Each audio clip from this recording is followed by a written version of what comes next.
11वां अध्याय। देवताओं द्वारा देवी की स्तुति तथा देवी द्वारा देवताओं को वरदान। महर्षि मेधा कहते हैं, दैत्य के मारे जाने पर इंद्रादि देवता अग्नि को आगे करके कात्यायनी देवी की स्तुति करने लगे।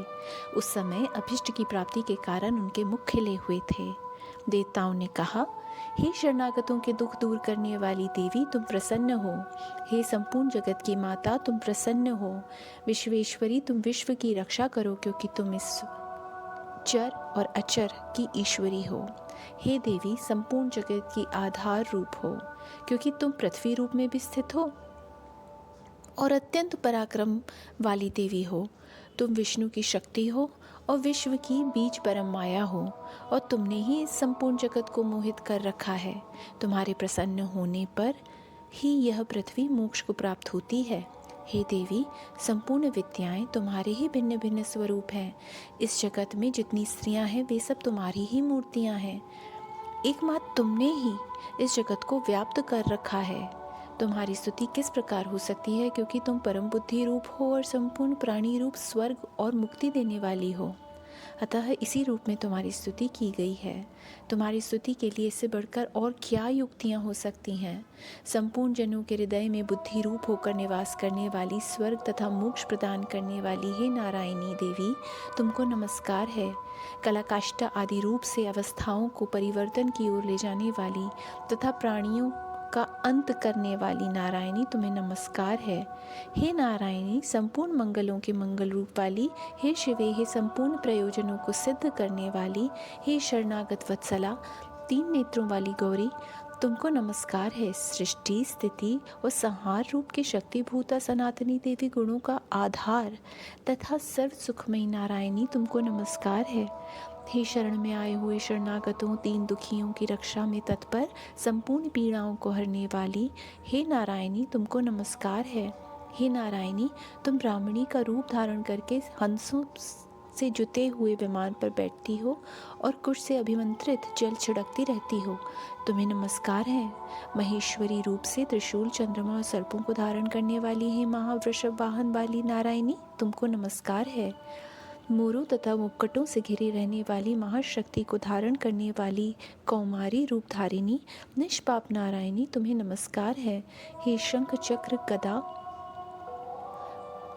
फ्रंग, शांक, धनुष रूप आयुधों को धारण करने वाली वैष्णवी शक्ति रूपा नारायणी, तुम हम पर प्रसन्न हो, हम तुम्हें नमस्कार करते हैं। हे दांतों पर पृथ्वी धारण करने वाली वाहरा रूपिणी कल्याणमयी नारायणी, तुम्हें नमस्कार है। हे उग्र नरसिंह रूप से दैत्यों को मारने वाली, त्रिभुवन की रक्षा में संलग्न रहने वाली नारायणी, तुम्हें नमस्कार है। हे मस्तक पर किरीट और हाथ में महावज्र धारण करने वाली, सहस्त्र नेत्रों के कारण उज्ज्वल वत्रासुर के प्राण हरने वाली इंद्र शक्ति, हे नारायणी, तुम्हें नमस्कार है। हे शिवदूती स्वरूप से दैत्यों का महामद को नष्ट करने वाली, हे घोर रूप वाली, हे महाशब्द वाली, हे नारायणी, तुम्हें नमस्कार है। दाढ़ों के कारण विकराल मुख वाली, मुंडमाला से विभूषित मुंडमर्दिनी चामुंडा रूपा नारायणी, तुम्हें नमस्कार है। हे लक्ष्मी, लज्जा, महाविद्या, श्रद्धा, पुष्टि, स्वधा, ध्रुवा, महारात्रि तथा महाविद्या रूपा नारायणी, तुम्हें नमस्कार है। हे मेधा, सरस्वती, सर्वोत्कृष्ट ऐश्वर्य रूपिणी, पार्वती, महाकाली, नियंता तथा ईशा रूपिणी नारायणी, तुम्हें नमस्कार है। हे सर्वस्वरूप सर्वेश्वरी, सर्वशक्ति युक्त देवी, हमारी भय से रक्षा करो, तुम्हें नमस्कार है। हे कात्यायनी, तीनों नेत्रों से भूषित, यह आपका सौम्य मुख सब तरह के डरों से हमारी रक्षा करे, आपको नमस्कार है।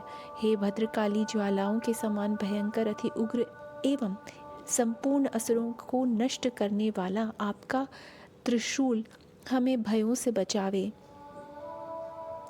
आपको नमस्कार है।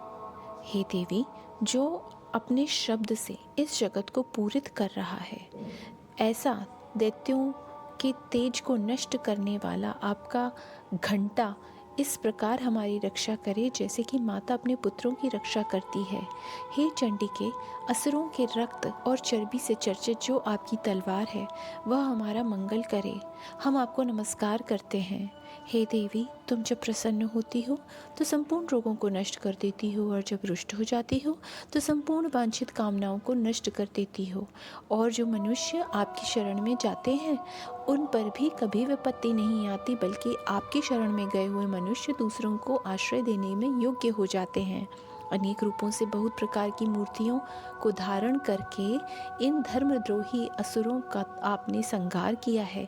वह आपके सिवा कौन कर सकता था? चतुर्दश विद्याएं, शत शास्त्र और चारों वेद आपके ही प्रकाश से प्रकाशित हैं। उनमें आपका ही वर्णन है। और जहाँ राक्षस, विषैले, सर्प, शत्रुगण हैं, वहाँ समुद्र के बीच में भी आप साथ रहकर इस विश्व की रक्षा करती हो। हे विश्वेश्वरी, आप विश्व का पालन करने वाली विश्व रूपा हो, इसलिए संपूर्ण जगत को धारण करती हो। इसलिए ब्रह्मा, विष्णु और महेश की भी वंदनीय हो। जो भक्ति पूर्वक आपको नमस्कार करते हैं वह विश्व को आश्रय देने वाले बन जाते हैं। हे देवी, तुम प्रसन्न हो और असुरों को मारकर जिस प्रकार हमारी रक्षा की है, ऐसे ही हमारे शत्रुओं से सदा हमारी रक्षा करती रहो। संपूर्ण जगत के पाप नष्ट कर दो और पापों तथा फल स्वरूप होने वाली महामारी आदि बड़े बड़े उपद्रवों को शीघ्र ही दूर कर दो। विश्व की पीड़ा को हरने वाली देवी, शरण में पड़े हुओं पर प्रसन्न हो। त्रिलोक निवासियों की पूजनीय परमेश्वरी, हम लोगों को वरदान दो। देवी ने कहा, हे देवताओं, मैं तुमको वर देने के लिए तैयार हूँ। आपकी जैसी इच्छा हो वैसा वर मांग लो, मैं आपको वो वर दूंगी। देवताओं ने कहा, हे सर्वेश्वरी, त्रिलोकी के निवासियों की समस्त पीड़ाओं को आप इसी प्रकार हरती रहो और हमारे शत्रुओं को इसी प्रकार नष्ट करती रहो। देवी ने कहा, वैवस्वत मनवंतर के 28वें युग में 2 और महाअसुर शुंभ और निशुंभ उत्पन्न होंगे। उस समय मैं नंद गोप के घर से, यशोदा के गर्भ से उत्पन्न होकर विंध्याचल पर्वत पर शुंभ और निशुंभ का संहार करूंगी। फिर अत्यंत भयंकर रूप से पृथ्वी पर अवतीर्ण होकर मैं वैप्रचिति नामक दानवों का नाश करूंगी। उन भयंकर महाअसुरों को भक्षण करते समय मेरे दांत अनार पुष्प के समान लाल होंगे। इसके पश्चात स्वर्ग में देवता और पृथ्वी पर मनुष्य मेरी स्तुति करते हुए मुझे रक्तदंतिका कहेंगे। फिर 100 वर्षों तक जब वर्षा न होगी तो मैं ऋषियों की स्तुति करने पर आयुनिज नाम से प्रकट होंगी और अपने 100 नेत्रों से ऋषियों की ओर देखूंगी। अतः मनुष्य शताक्षी नाम से मेरा कीर्तन करेंगे। उसी समय मैं अपने शरीर से उत्पन्न होने वाले प्राणों की रक्षा करने वाले शाकों के द्वारा सब प्राणियों का पालन करूंगी और तब इस विश्व पृथ्वी पर शाकंभरी के नाम से विख्यात होंगी।